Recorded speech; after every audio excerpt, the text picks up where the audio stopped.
Hello my dear students, आज मैं आपको पढ़ाऊंगा 10th क्लास का chapter 5 periodic classification of elements. इसमें बेसिकली हम पढ़ेंगे हिस्ट्री ऑफ पीरियोडिक टेबल्स, मतलब जब एलिमेंट डिस्कवर हुए तो उनको किस तरीके से अरेंज करा गया पहली बार, फिर दूसरी बार उसको अलग साइंटिस्ट ने किस तरीके से उसको अरेंज किया, फिर थर्ड वाले ने किस तरीके से अरेंज किया, फिर उनमें ड्रॉबैक्स देखेंगे, मेरिट्स डीमेरिट्स चेक करेंगे उनके, और फिर लास्ट में हम अपना प्यारा सा पीरियोडिक टेबल देखेंगे कि आज के टाइम में जो पीरियोडिक टेबल चल रहा है वो किस तरीके का है।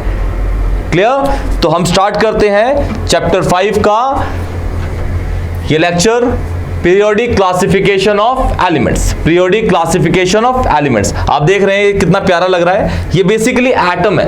एटम इस तरीके का ही दिखता है। एटम के सेंटर में आपका होता है न्यूक्लियस। न्यूक्लियस के अंदर प्रोटॉन न्यूट्रॉन होते हैं। प्रोटॉन पॉजिटिव चार्ज होता है, न्यूट्रॉन पे कोई चार्ज नहीं होता। उसके सराउंडिंग में सर्कुलर पाथ में आपके इलेक्ट्रॉन्स रिवॉल्व करते हैं। पहले ऑर्बिट में 2 होते हैं, सेकेंड ऑर्बिट में 8 होते हैं, थर्ड ऑर्बिट में भी 8 होते हैं। तो इस तरीके से चीजों को पढ़ाया जाएगा इस लेक्चर में।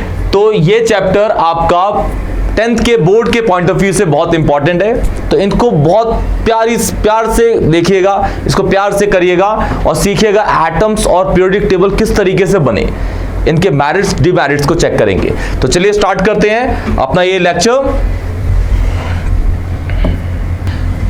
History of periodic classification.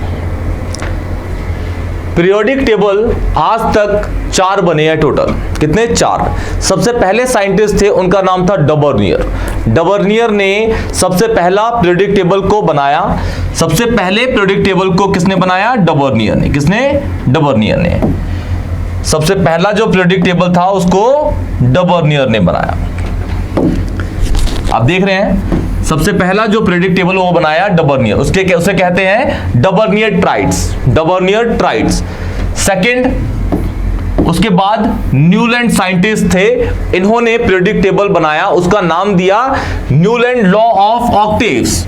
Octaves मतलब 8, मतलब 8 होता है, ऑक्ट मतलब 8 होता है। फिर थर्ड आए मेंडलीव्स। मेंडलीव ने अपना पीरियोडिक टेबल बनाया।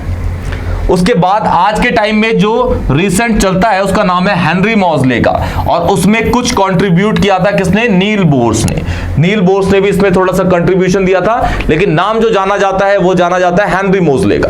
बस हेनरी मॉजले का इसके अंदर नाम जाना जाता है। तो हम लाइन से पढ़ेंगे। सबसे पहले डबर्नियर ने क्या बोला और उसका टेबल क्यों फेल हो गया, पीरियोडिक टेबल। उसके बाद जो नया बना न्यूलैंड ऑक्टेव्स, उसमें क्या क्या बोला न्यूलैंड ऑक्टेव ने, फिर वो क्यों फेल हो गया। फिर पढ़ेंगे, फिर मेंडलीव आए, मेंडलीव ने एक पीरियोडिक टेबल दिया, वो क्यों फेल हो गया। उसके बाद आज के टाइम में जो बना हुआ है मॉडर्न पीरियोडिक टेबल जिसने दिया उसका नाम है हेनरी मोजले, और उसमें थोड़ा सा कंट्रीब्यूशन किसका है? नील्स बोर का। नील बोर का। तो आज के टाइम में जो चलता है मॉडर्न पीरियोडिक टेबल, वो कितना सही है कितना गलत है वो फ्यूचर में डिसाइड होगा, कि अगर कोई भी इसके अंदर लिमिटेशन पाई गई तो इसको भी रिजेक्ट करके नया एक पीरियोडिक टेबल बनाया जाएगा, वो फ्यूचर की बात है। तो हम स्टार्ट करते हैं। सबसे पहला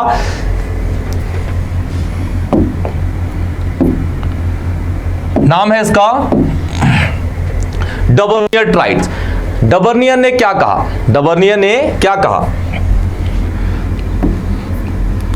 Tavernier shows that when the three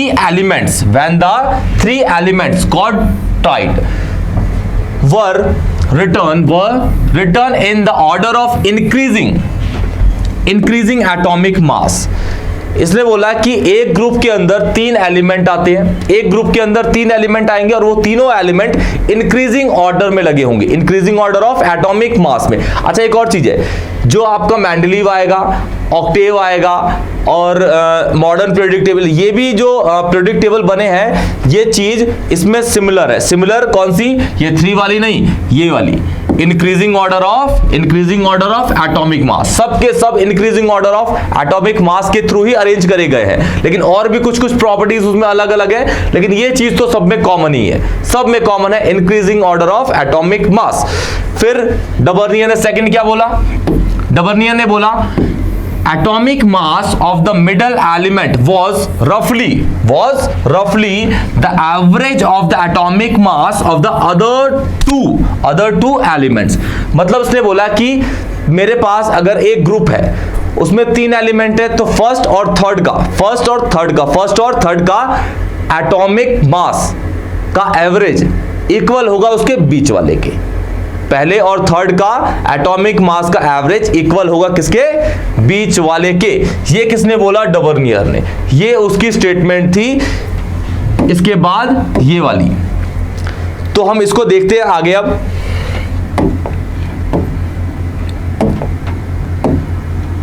देखिए किस तरीके से बताया गया।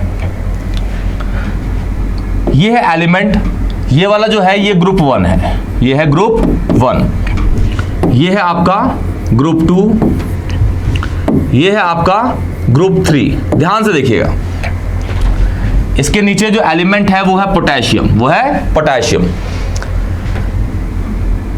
ये है ग्रुप 1, इसका और इसका एटॉमिक मास का एवरेज इक्वल होगा किसके? इसके। हम चेक कर लेते हैं, इसका एटॉमिक वेट ये रहा, इसका एटॉमिक वेट ये रहा। इन दोनों का अगर एटॉमिक वेट का अगर आप समेशन करेंगे और उसके एवरेज 2 से डिवाइड करेंगे तो ये आएगा। जैसे सपोज करते हैं हम, ये है आपका 6.9 प्लस 39.1, ये कितना हो गया? ये हो गया आपका 46 कह रहा हूं, 46। और इसको क्योंकि ये 2 है तो इसको डिवाइड करेंगे 2 से, तो इसका एवरेज कितना हो गया? 23, जो कि इक्वल है किसके? सोडियम की। तो ये बोला किसने? ये बोला था डबर्नियर ने। सेम आपका ऐसे ही सेकंड ग्रुप में भी अप्लाई है, इसका और इसका अगर आप क्या करेंगे? एटॉमिक मास का एवरेज लेंगे तो वो इक्वल आएगा किसके? स्ट्रोंशियम के। ये है आपका lithium, sodium, this is potassium, this is calcium, strontium, this is barium. Calcium और बैरियम के एटॉमिक मास का एवरेज इक्वल होगा किसके? स्ट्रोंशियम के। किसके? स्ट्रोंशियम के।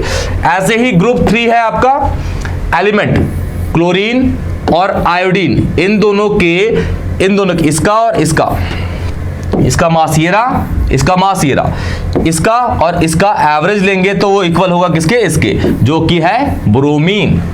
तो पहले और थर्ड के एलिमेंट्स के एटॉमिक मास का एवरेज इक्वल होता है बीच वाले के। ये किसने बोला था? डबर्नियर ने। किसने बोला? डबर्नियर ने। अच्छा, ये तो डबर्नियर की स्टेटमेंट थी। अब डबर्नियर क्यों फेल हुआ अब वो चेक करेंगे हम नेक्स्ट स्लाइड में। ये है आपकी लिमिटेशंस ऑफ डबर्नियर। ये लिमिटेशन है आपकी डबर्नियर की है लिमिटेशंस। पहली लिमिटेशन क्या है इसकी? पहली, Dobereiner could not arrange few elements in the triads. मतलब कहने का ये हुआ, डबर्नियर के टाइम अभी हमने देखे 9 एलिमेंट चेक करे, एक ग्रुप के अंदर 3 थे, दूसरे में भी 3 थे, तीसरे में भी 3 थे। लेकिन ऐसा नहीं है कि जब डबर्नियर ने ये टेबल दिया तो उस टाइम तक बस 9 एलिमेंट डिस्कवर हुए थे, और भी एलिमेंट डिस्कवर हुए थे, लेकिन उन एलिमेंट्स को वो अपने पीरियोडिक टेबल में अरेंज नहीं कर पाया था। सबसे पहला इसका यही ड्रॉबैक है। Second, he could not arrange all elements, he could not arrange all elements at that time। उस टाइम वो सारे के सारे एलिमेंट्स को अरेंज नहीं कर पाया था। फिर third, even he could not arrange the elements like arsenic, which was very useful at that time। Arsenic को भी वो अरेंज नहीं कर पाया था अपने टेबल के अंदर। क्यों? उस टाइम जो आर्सेनिक था वो बहुत बहुत ज्यादा यूजफुल पाया जाता था नेचर के अंदर, आज भी है, लेकिन उस टाइम उसकी क्योंकि मशीनरी नहीं थी हमारे पास उस तरीके की, हम नई चीजों को कर पाते थे और अच्छे तरीके से, तो उस टाइम जो आर्सेनिक था, आर्सेनिक वो पीरियोडिक टेबल में अरेंज नहीं हो पाया था। ये इसकी 3 लिमिटेशंस हैं। अब स्टार्ट करते हैं नेक्स्ट स्लाइड को।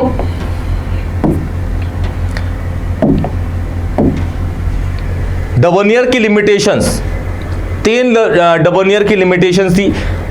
उसको देख के फिर एक नए साइंटिस्ट आए, उनका नाम था Newland law of octaves. Newland law of octaves, Newland law of octaves. Newland ने क्या कहा? न्यूलैंड ने क्या कहा? न्यूलैंड कहते हैं, Newland arrange the known element in the increasing atomic mass and found that the properties of every 8th element is similar to the first। सबसे पहले न्यूलैंड हर एलिमेंट को वो इंक्रीजिंग ऑर्डर में अरेंज करते थे, इंक्रीजिंग ऑर्डर में arrange करते थे, और उन्होंने बोला कि फर्स्ट और 8th एलिमेंट की प्रॉपर्टी क्या होगी? सिमिलर। फर्स्ट और 8th की प्रॉपर्टी क्या होगी? सिमिलर। इसीलिए इसका नाम क्या दिया गया? ऑक्टेव्स। क्या दिया गया? ऑक्टेव्स। इसका नाम दिया गया ऑक्टेव्स। पहला, इंक्रीजिंग ऑर्डर ऑफ एटॉमिक मास में एलिमेंट्स की अरेंजमेंट है। सेकंड, पहले और 8th की, फर्स्ट और 8th एलिमेंट की जो प्रॉपर्टी होगी वो क्या होगी? सिमिलर। क्या होगी? सिमिलर। ये किसने बोला? न्यूलैंड लॉ ऑफ ऑक्टेव्स में। फिर देखिए सेकंड है आपका, he compared this to the octaves found in music and called in the law of octaves.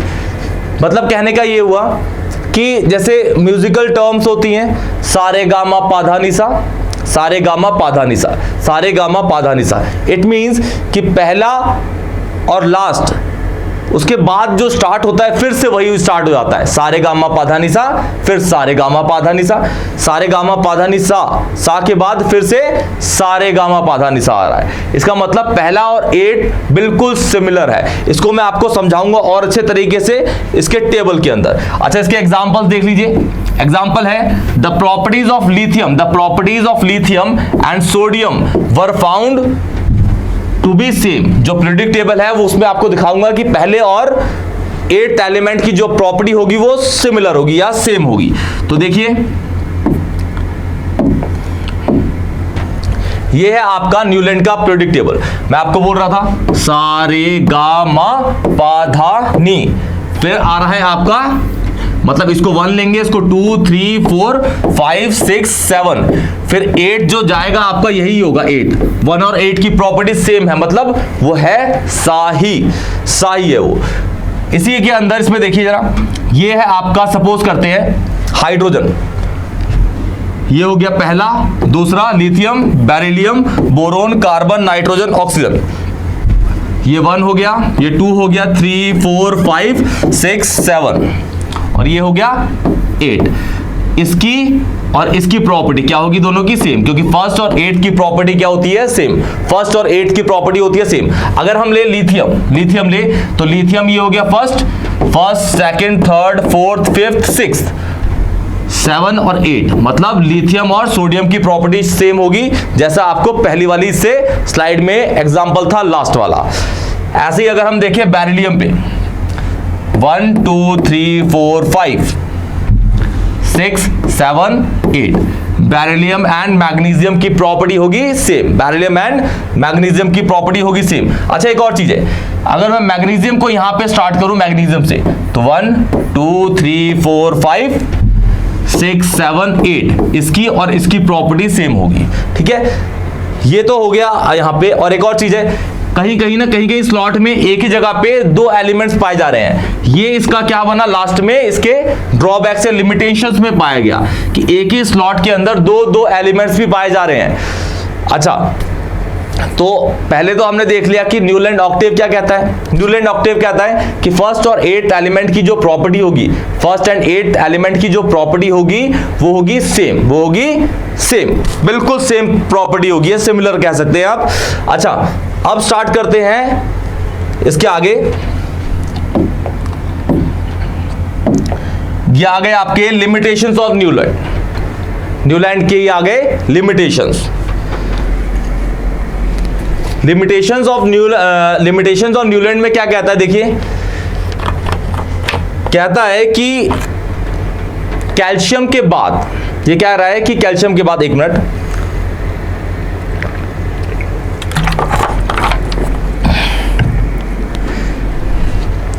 ये कह रहे हैं कि कैल्शियम के बाद जो प्रॉपर्टी है 1 और 8 एलिमेंट की वो सिमिलर नहीं पाई जा रही। तो ये किस में आया, ये आया आपका ड्रॉबैक्स के अंदर। किसे आया, ड्रॉबैक्स के अंदर।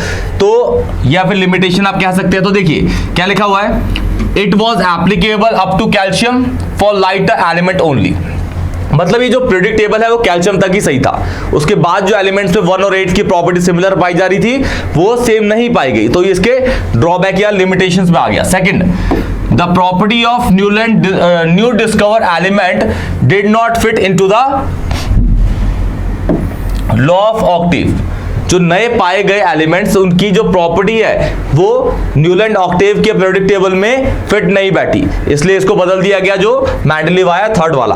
फिर लास्ट जो इसकी लिमिटेशन है, according to the Newland only 56 element existed in the nature and no more element would be discover in the future. Newland ने बोला कि जब तक मैंने ये वाला पीरियोडिक टेबल बनाया अपना, न्यूलैंड लॉ ऑफ ऑक्टेव्स वाला, इस टाइम तक 56 एलिमेंट ही डिस्कवर हुए। उन्होंने सीधा बोला कि इसके बाद और कोई भी एलिमेंट डिस्कवर नहीं होगा, और कोई भी एलिमेंट डिस्कवर नहीं हुआ। लेकिन ऐसा तो हुआ ही नहीं, बहुत सारे एलिमेंट्स डिस्कवर हुए। आज के टाइम में 100 अबव एलिमेंट डिस्कवर्ड है, 100 अबव एलिमेंट डिस्कवर्ड है। तो ये इसकी 3 लिमिटेशंस थी जिनके चलते न्यूलैंड के लॉ को हटा दिया गया और उसके टेबल को हटा दिया गया, इतिहास बना दिया गया। और उसके बाद आए आपके मेंडलीव ने अपना एक पीरियोडिक टेबल दिया, उसको हम देखेंगे आगे। ये आपका मेंडलीव क्या कहता है, इसमें चेक करते हैं। Mendeleev periodic table. तो डबर्नियर क्या कहते हैं, और न्यूलैंड ऑक्टेव क्या कहते हैं, ये स्टेटमेंट बिल्कुल दिमाग में याद रखिएगा। ये इतिहास बना गया, ये पूरा का पूरा इतिहास बन गया है कि सबसे पहले जो पीरियोडिक टेबल बनाया गया वो डबर्नियर ने बनाया, देन फिर आपके न्यूलैंड ऑक्टेव आए, उनको भी पछाड़ के आए मेंडलीव क्या कहते हैं, properties of element are the periodic function of their atomic mass, same increasing में लगे हुए। Second, when the elements are arranged in the order of increasing atomic mass, the element with the similar properties occur at regular interval। अगर हम क्या करते हैं, elements को increasing order में लगाते हैं, फिर जो प्रॉपर्टी होगी वो क्या पाई जाएगी, उनकी सिमिलर पाई जाएगी। कैसे, अलग अलग इंटरवल्स पे, जैसे जो ग्रुप्स होंगे आपके, उसमें सिमिलर प्रॉपर्टीज क्या पाई जाएंगी, सेम बिल्कुल। आया फिर आपका थर्ड, मेंडलीव क्या कहते हैं, Mendeleev periodic table is based on the chemical properties of elements. Mendeleev ने एलिमेंट्स को किस तरीके से अरेंज किया, उनकी केमिकल प्रॉपर्टीज पे, केमिकल रिएक्टिविटी पे उसको अरेंज किया, उसकी केमिकल रिएक्टिविटी पे उसको अरेंज किया मेंडलीव ने। उसके बाद जो मेंडलीव का पीरियोडिक टेबल है उसके अंदर जो पीरियड्स पाए जाते हैं वो होते हैं 6, जो किसमें होंगे, हॉरिजॉन्टल होता है आपका, horizontal this and vertical this. ये आपका हॉरिजॉन्टल है, ये आपका वर्टिकल है। तो आपके 6 आपके पीरियड्स पाए जाते हैं जो होंगे हॉरिजॉन्टल रोज, और आपके 8 ग्रुप होंगे जो वर्टिकल कॉलम के रूप में पाए जाएंगे, वर्टिकल कॉलम के रूप में पाए जाते हैं। तो मेंडलीव ने ये अपनी स्टेटमेंट दी अपने पीरियोडिक टेबल के लिए, अपने पीरियोडिक टेबल के लिए स्टेटमेंट दी कि जो मेरा पीरियोडिक टेबल है उसके अंदर 6 आपके ये क्या होंगे, पीरियड्स होंगे, उसके बाद 8 जो है हमारे वो होंगे ग्रुप्स। इस तरीके से वो पीरियोडिक टेबल को अपने बनाते हैं, जो कि ये रहा, ये है मेंडलीव का पीरियोडिक टेबल। 1 2 3 4 5 6 6 इनके पीरियड्स हैं और ये ग्रुप 1 2 3 4 5 6 7 8 8 ये आपके ग्रुप्स हो गए। अच्छा देखिए, ये जो एलिमेंट्स अरेंज करे गए हैं, ये hydrogen, lithium, sodium, potassium, rubidium, caesium, beryllium, magnesium, ऐसे ऐसे प्रॉपर्टी सेम है, ऐसे ऐसे इनकी प्रॉपर्टी सेम है, ऐसे ऐसे प्रॉपर्टी सेम है, ऊपर से नीचे तक प्रॉपर्टी सेम है, ऐसे ऐसे प्रॉपर्टी सेम पाई गई। मेंडलीव का ये वाला आपका पीरियोडिक टेबल है। वर्टिकल जो है आपके ग्रुप में, एक ग्रुप के अंदर जो एलिमेंट्स हैं उनकी प्रॉपर्टीज क्या है, सिमिलर है, सिमिलर, ऑलमोस्ट सिमिलर है, इस तरीके से उसको अरेंज किया गया। मेंडलीव ने इसको अरेंज किया।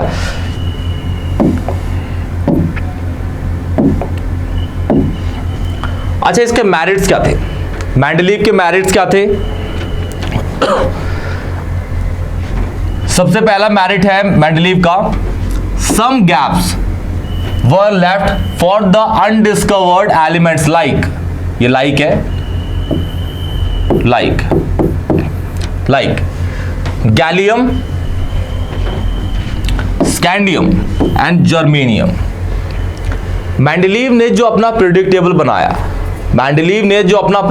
बनाया, उसके अंदर उसने कुछ कुछ एलिमेंट्स के लिए गैप छोड़ दिए, स्पेस छोड़ दिया कि इन फ्यूचर कोई एलिमेंट डिस्कवर हुआ तो उसको, अगर कोई प्रॉपर्टी उसकी सिमिलर पाई जा रही है तो उसको उस ग्रुप के अंदर डाल दिया जाएगा। लेकिन आपका न्यूलैंड ऐसा नहीं करता, उसने सीधा बोल दिया कि नेचर के अंदर 56 ही एलिमेंट है, उसके बाद फर्दर एलिमेंट कोई भी डिस्कवर नहीं होगा। लेकिन ऐसा तो हुआ ही नहीं। तो समझदार तो यही था अभी तक, जहां तक हम पढ़ रहे हैं, और भी आगे आया हेनरी मोज़ले, लेकिन अभी तक ज्यादा समझदार मेंडलीव ही थे।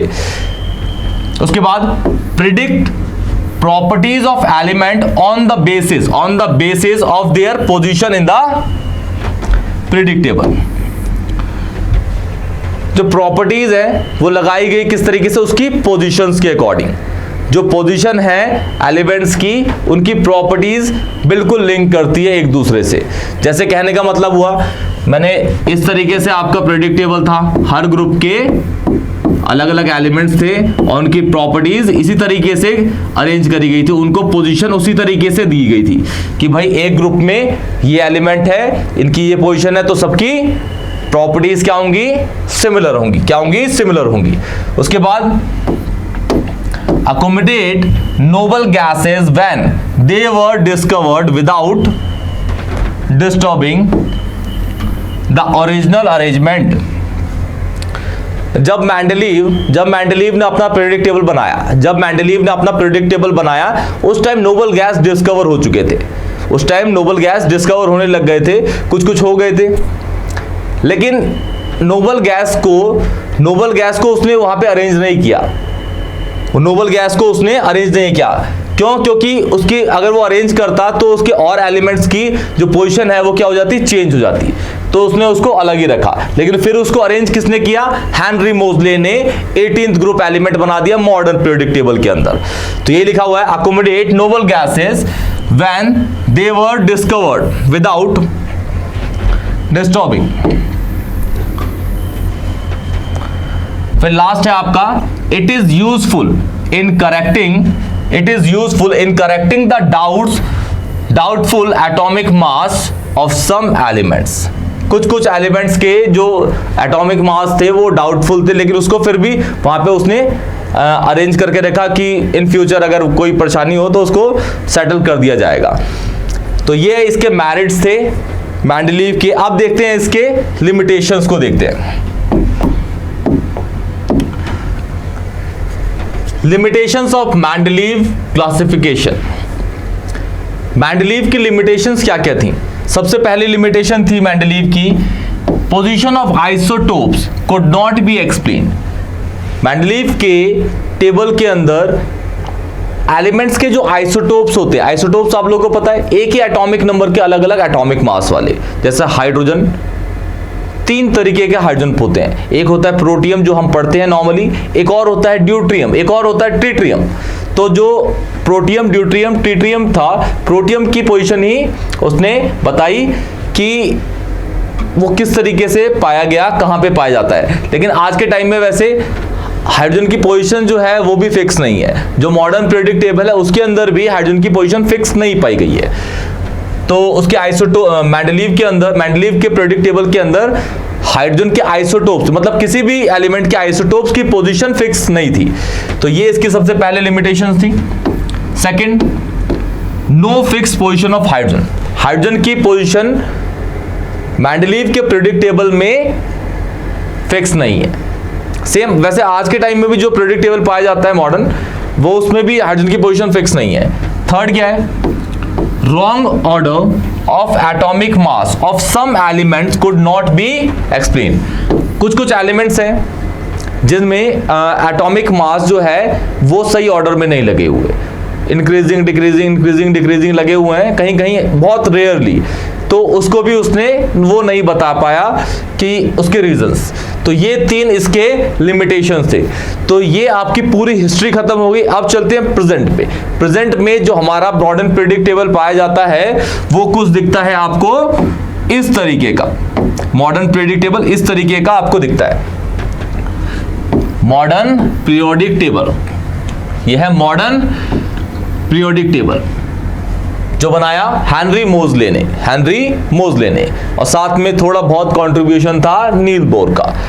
ये आपका है, इसके अंदर 1 2 3 4 5 6 7 8 9 10 11 12 13 14 15 16 17 और 18, ये इसके ग्रुप होते हैं। 1 2 3 4 5 6 7, ये है आपके पीरियड। 7 पीरियड होते हैं, 7 पीरियड हैं इसके पास। ग्रुप कितने हैं? 18, और पीरियड्स हैं इसके पास 7। ये जो पीरियोडिक टेबल चलता है आज के टाइम में यही है मॉडर्न पीरियोडिक टेबल। क्या है ये? Modern periodic table. इसमें आप देखेंगे कि पहले ग्रुप को, ये जो हाइड्रोजन की पोजीशन है ये भी यहाँ पे फिक्स नहीं है, इसलिए आप देख रहे हैं थोड़े ये अलग अलग है, थोड़ा ये अलग अलग है। इसकी भी पोजीशन फिक्स नहीं है। इसकी पोजीशन, जो हाइड्रोजन की जो प्रॉपर्टीज हैं वो फर्स्ट ग्रुप से, ग्रुप 1 और ग्रुप 17 से थोड़ी मैच करती है, इसलिए इसको बीच में डाला जाता है। हाइड्रोजन को बीच में डाल दिया जाता है। ग्रुप 1 और ग्रुप 17 की प्रॉपर्टी हाइड्रोजन थोड़ी मतलब सिमिलर होती है एक तरीके से, इसीलिए इसको ग्रुप बीच के ग्रुप में डाल दिया जाता है। वो है इस तरीके से दिखता है ये। क्लियर? पीरियोडिक टेबल में जो ये वाला साइड है आपका, ये वाला साइड, ये पूरा का पूरा क्या होता है? मेटल होता है। क्या होता है ये? मेटल।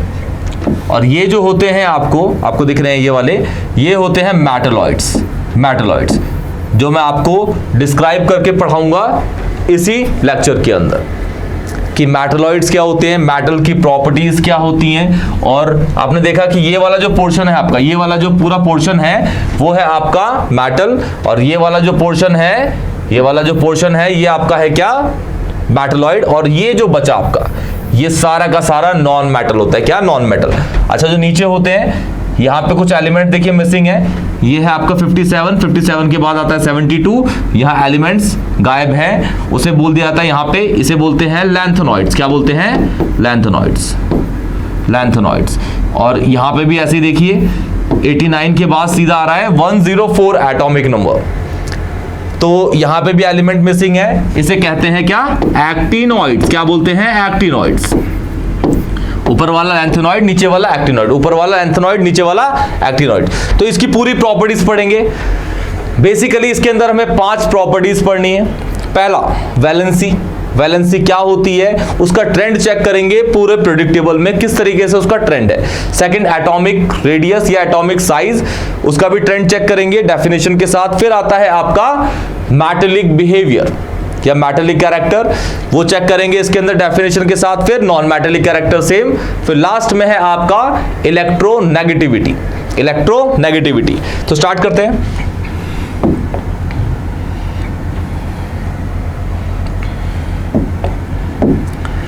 पहले देखते हैं कि मॉडर्न पीरियोडिक टेबल कहता क्या है।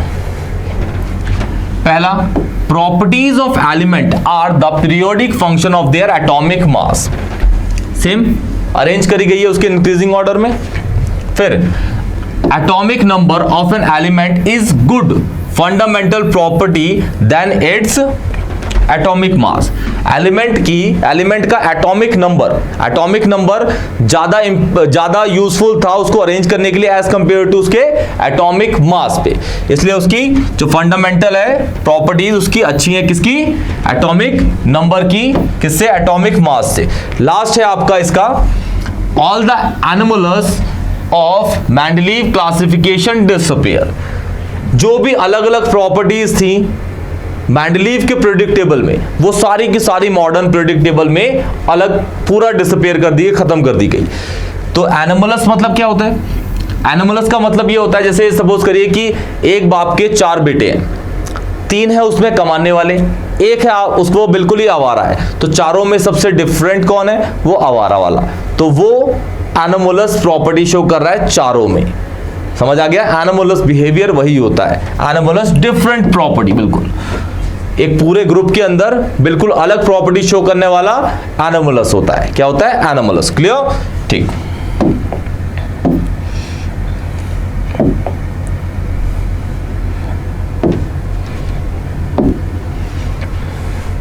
अब एनोमलस क्या है इसके अंदर देखिए, cobalt with atomic numbers 27, cobalt का होता है 27, पहले आता है किससे? निकल से। शुड कम लेट, सबसे पहला आता है आपका कोबाल्ट, फिर आता है आपका निकल, ये एनोमलस है। फिर modern periodic table has 18 vertical columns जिसे ग्रुप कहते हैं, और 7 हॉरिजॉन्टल रॉज जिसे क्या कहते हैं? पीरियड्स कहते हैं। क्या कहते हैं? पीरियड। लेकिन मेंडलीव से अलग है। मेंडलीव में 6 और 8 थे, इसमें 7 और 18 है, 7 और 18 है। क्लियर?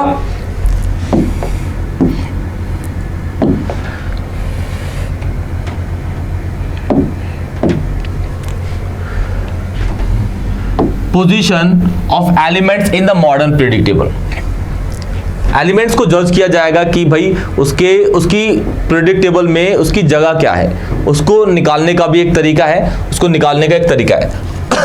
आपको बेसिकली आप 10th क्लास में हैं तो 1 to 20 एटॉमिक नंबर आपके पास है, 1 to 20 एटॉमिक नंबर आपके पास है, तो आप उसको बहुत इजीली ही कर सकते हैं। देखिए जैसे कैसे, सपोज मैं कहता हूं मेरे पास है, देखिएगा मैं किस तरीके से उसके ग्रुप और पीरियड को, जी और पी को, ग्रुप पीरियड को उसको जज कर दूंगा कि वो एलिमेंट किस ग्रुप में है, किस पीरियड में है, तो हम बता देंगे उसको।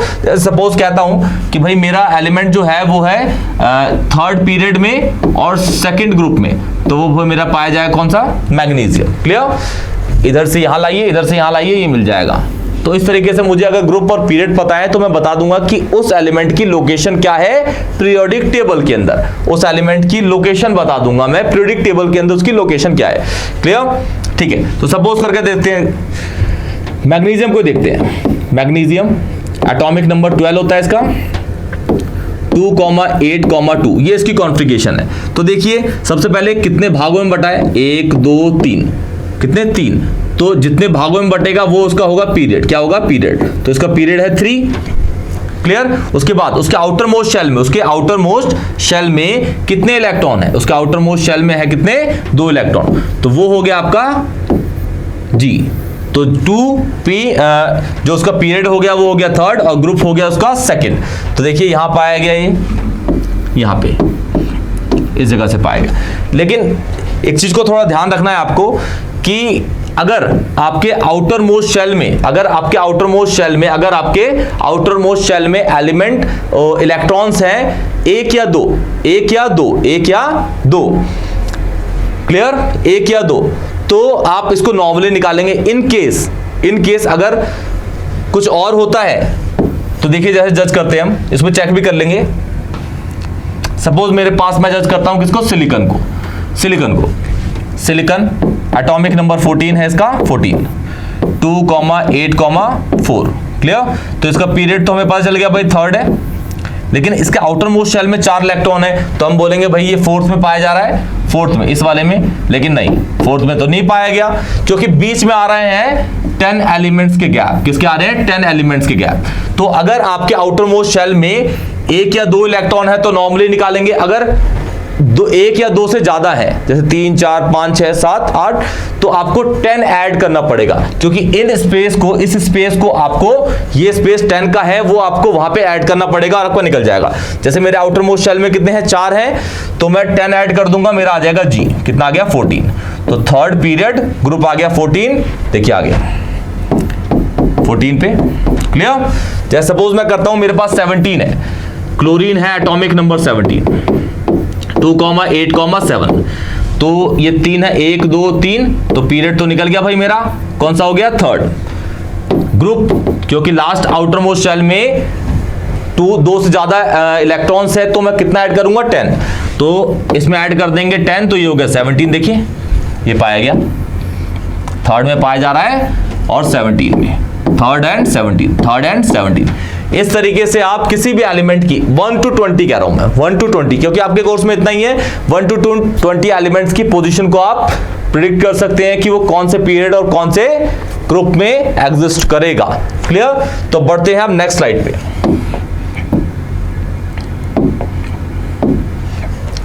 मेटलॉइड्स। मेटलॉइड्स क्या होते हैं? मेटलॉइड्स एक ऐसी चीज है जो मेटल और नॉन मेटल दोनों की प्रॉपर्टीज को शो करेगा। मेटल, नॉन मेटल दोनों की प्रॉपर्टीज को शो करता है। जैसे मैंने प्रेडिक्टेबल में आपको दिखाया था कि ये आपका प्रेडिक्टेबल है, सपोज, तो इस जगह पे जिगजैग लाइन बनाई थी, इस जगह पे जिगजैग, तो ये वाली जो लाइन थी वो क्या थी? मेटलॉइड की। ये पूरा का पूरा मेटल था, ये पूरा का पूरा नॉन मेटल था, नॉन मेटल। ये वाली जो लाइन थी प्रेडिक्टेबल में वो किसकी थी? मेटलॉइड की। तो देखिए पहले, which shows the properties of both metal and non metal, तो दोनों की प्रॉपर्टीज शो करते हैं। फिर सेकंड, द बॉर्डर लाइन दिख रहा है, ये बॉर्डर लाइन जो बिल्कुल नॉन मेटल को अलग करेगा और मेटल को, नॉन मेटल को अलग करता है, वो बॉर्डर लाइन है। The border line elements, boron, जैसे boron, silicon, germanium, arsenic, antimony, tellurium and polonium are the intermediate in the property. दोनों की प्रॉपर्टी शो करेंगे, इधर वाले की भी, इधर वाले की। ये बॉर्डर लाइन है। बॉर्डर लाइन पे जो पाए जाते हैं उनको क्या बोला जाता है? मेटलॉइड्स। मेटल, नॉन मेटल दोनों की प्रॉपर्टीज को वो शो करेंगे। Clear?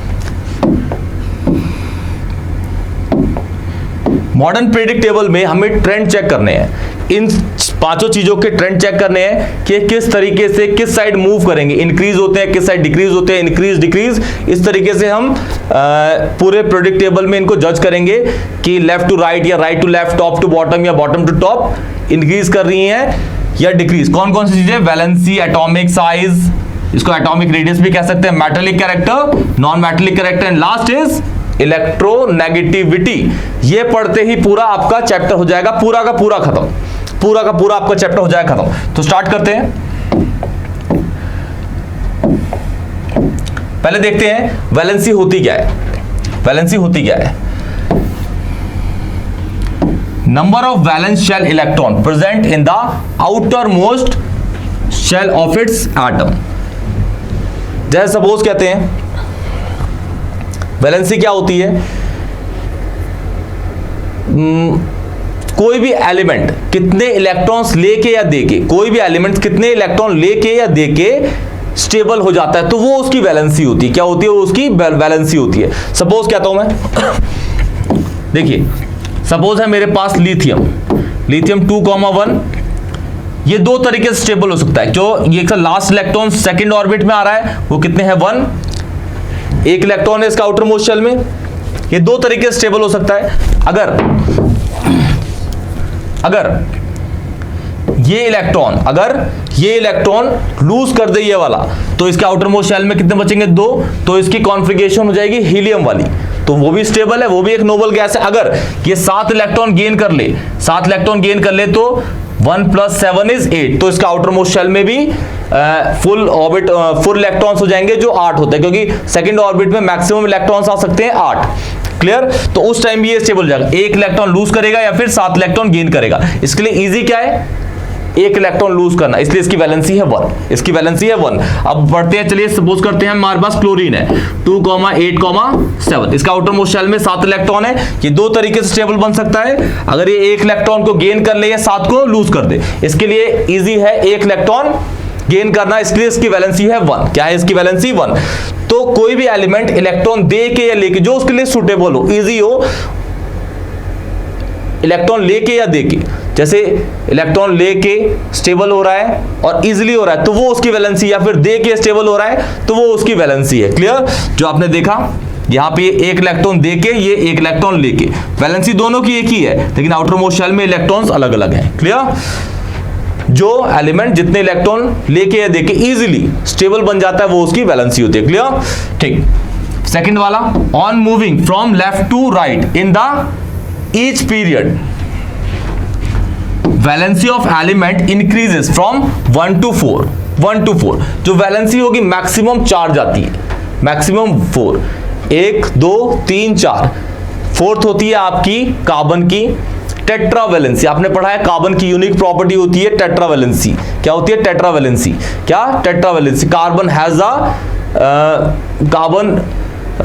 Has a tetravalency. Carbon has 4 valence electron, इसलिए वो 4 बॉन्ड ही फॉर्म करता है। क्लियर? ठीक। देन डिक्रीजिंग टू 0, लास्ट हो सकता है 0। नोबल गैस की वैलेंसी होती है 0, नोबल गैस की 0। नोबल गैस 18 ग्रुप एलिमेंट्स की जो वैलेंसी होती है वो क्या होती है? 0। क्या? 0। क्लियर? मैक्सिमम 4 हो सकते हैं। कितनी? मैक्सिमम 4। और जो सबसे कम हो सकती है वो 0। सबसे कम किसकी होगी? नोबल गैसेस की। क्लियर? नोबल गैसेस की।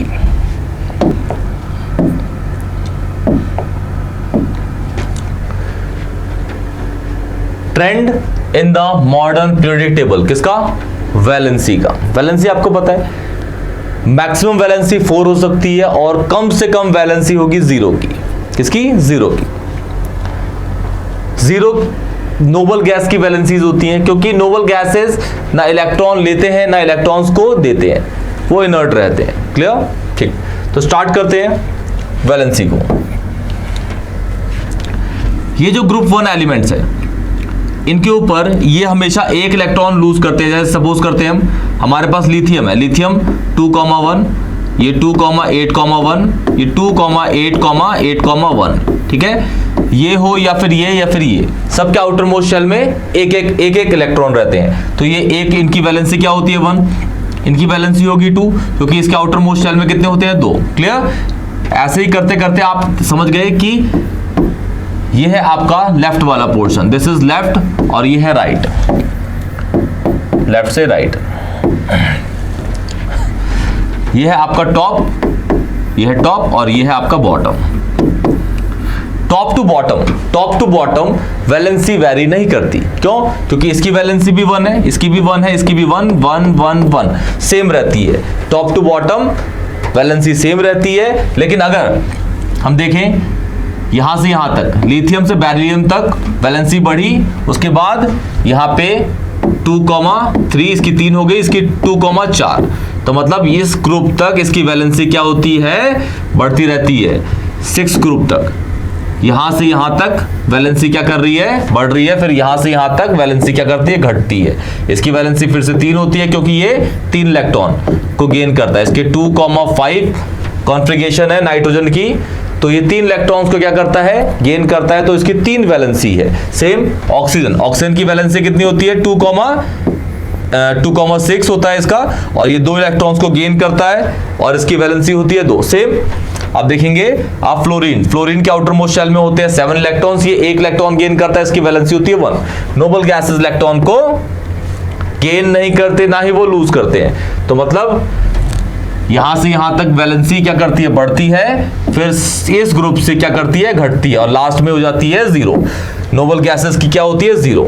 तो ये है आपका ट्रेंड, और ऊपर से नीचे तक वैलेंसी जो होती है वो बिल्कुल सेम रहती है। क्लियर? तो ये वैलेंसी थी। अब बढ़ते हैं आपके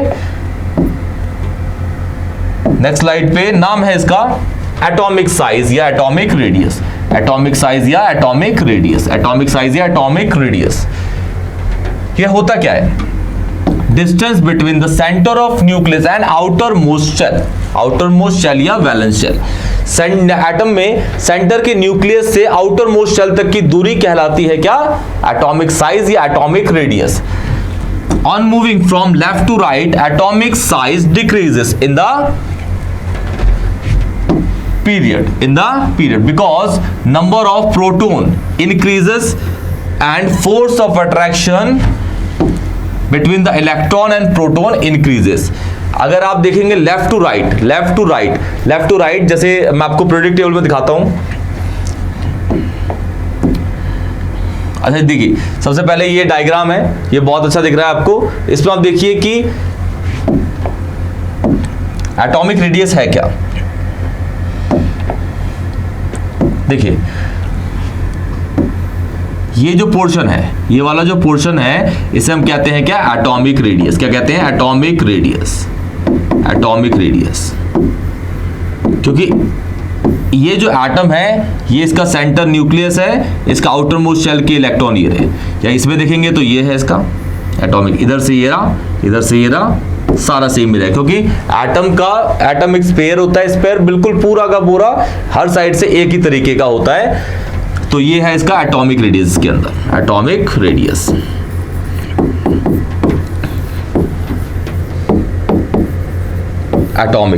क्लियर?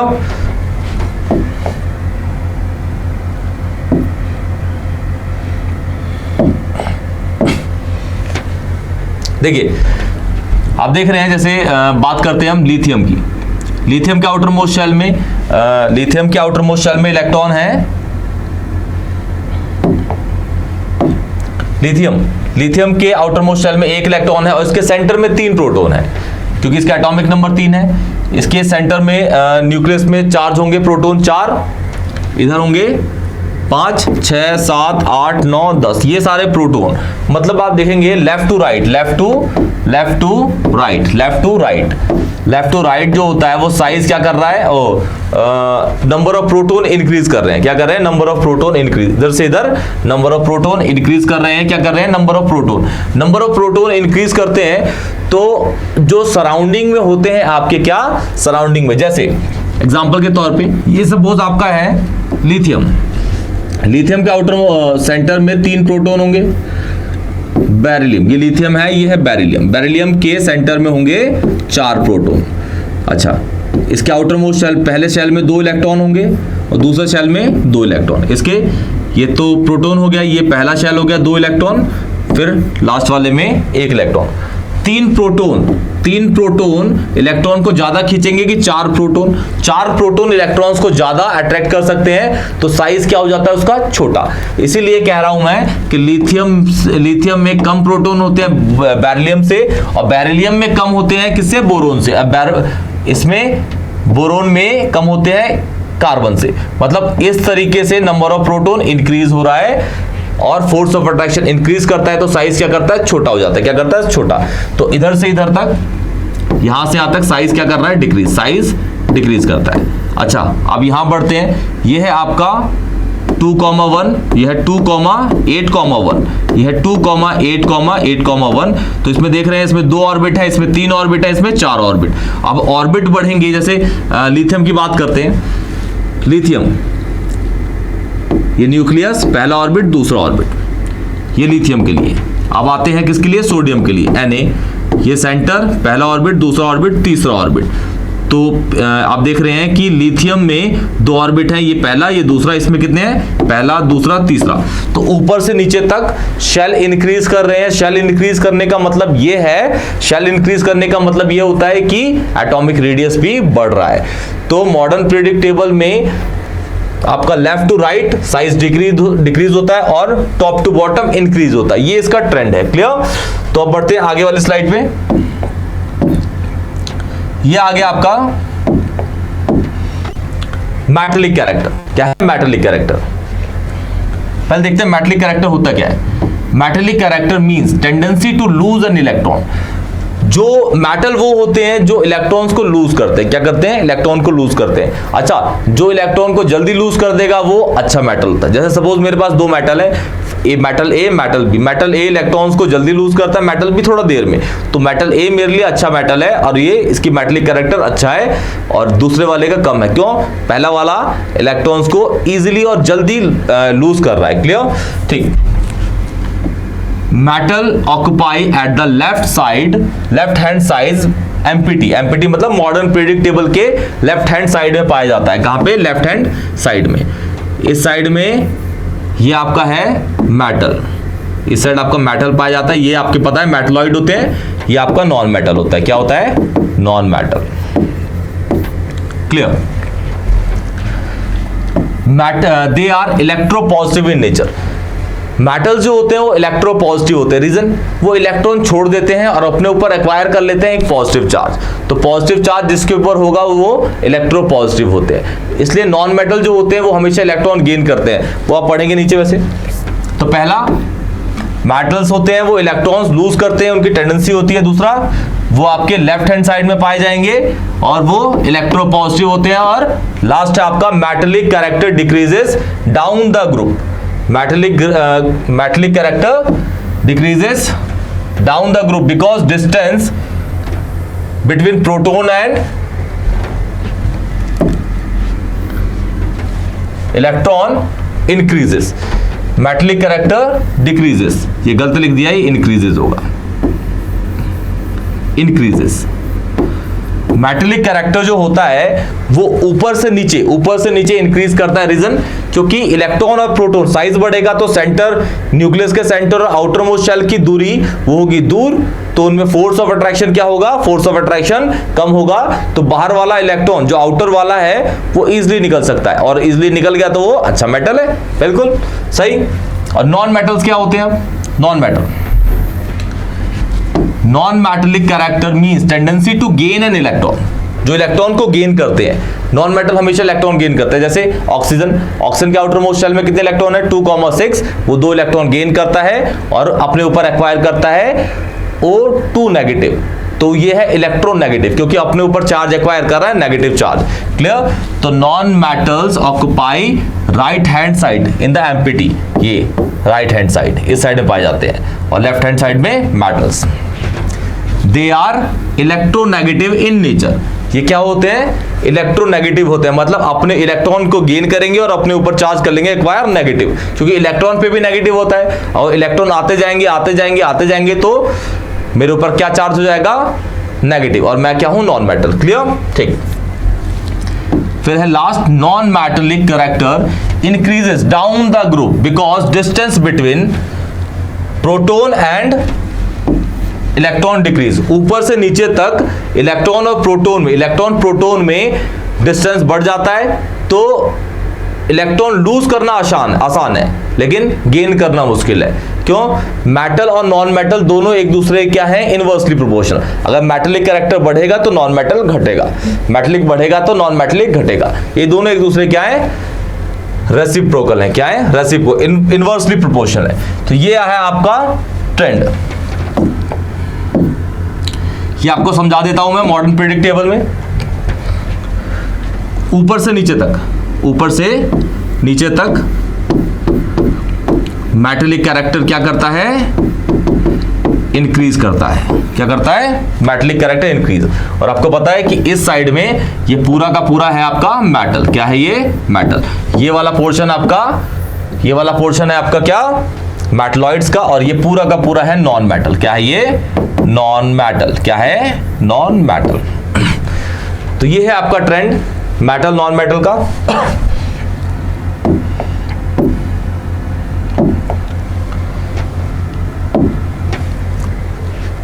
इलेक्ट्रोनेगेटिविटी लास्ट है आपका। इलेक्ट्रोनेगेटिविटी क्या? इलेक्ट्रोनेगेटिविटी क्या होती है? इलेक्ट्रोनेगेटिविटी बेसिकली नॉन मेटल्स की होती है। Tendency to attract a shared pair of electron towards itselफ। मतलब कोवलेंट बॉन्ड के इलेक्ट्रॉन्स को अगर कोई भी चीज अपने साइड खींच लेती है तो अपने ऊपर एक्वायर कर लेती है नेगेटिव चार्ज। इट मींस कि उसकी इलेक्ट्रोनेगेटिविटी ज्यादा है, किससे? जिससे उसने इलेक्ट्रॉन को खींचा है। क्लियर? ठीक। Tendency to attract the shared pair of electrons towards itself called electronegativity. आपको पता है कि ये जो यहां पे है आपका ये वाला, ये पूरा का पूरा पोर्शन, ये पूरा का पूरा पोर्शन जो है ये मेटल है। क्या ये मेटल है? ये मेटल है। ये जो है आपका मेटलॉइड है और ये क्या है आपका नॉन मेटल। क्या है ये? Non metal. ये है आपका नॉन मेटल। तो आप देख रहे हैं इस साइड से इस साइड तक इलेक्ट्रोनेगेटिविटी इंक्रीज कर रही है। क्यों? क्योंकि इधर है आपके नॉन मेटल, और नॉन मेटल हमेशा क्या करते हैं? अपने ऊपर नेगेटिव चार्ज एक्वायर करते हैं इधर से, तो इलेक्ट्रोनेगेटिविटी यहां से यहां इंक्रीज कर रही है। क्लियर? ऊपर से नीचे तक इलेक्ट्रॉन छोड़ने की टेंडेंसी ज्यादा होती है, तो ऊपर से नीचे तक इलेक्ट्रॉन छोड़ने की टेंडेंसी ज्यादा है, मतलब यहां भी क्या हो रहा है? इलेक्ट्रोनेगेटिविटी डिक्रीज हो रही है। क्या हो रही है? डिक्रीज। क्योंकि गेन करेगा ऊपर से नीचे तक, अगर वैसे डिक्रीज करता है, इलेक्ट्रॉन लूज करते हैं, गेन करने की टेंडेंसी ज्यादा होती तो ऊपर से नीचे तक एलिमेंट इलेक्ट्रोनेगेटिविटी ज्यादा होती, लेकिन इलेक्ट्रॉन लूज करने की टेंडेंसी ज्यादा, इसलिए ऊपर से नीचे तक इलेक्ट्रोनेगेटिविटी क्या है इनकी? कम है। क्लियर? तो ये पूरा आपका periodic classification of element chapter 5 था। इसके अंदर हमने हर चीज को टच कर लिया है। बोर्ड के पॉइंट ऑफ व्यू से आप इसको पूरा का पूरा पढ़ के जाइएगा और आप बोर्ड के अंदर रॉक कर देंगे। ठीक है बेटा, टेक केयर। चलिए चलते हैं।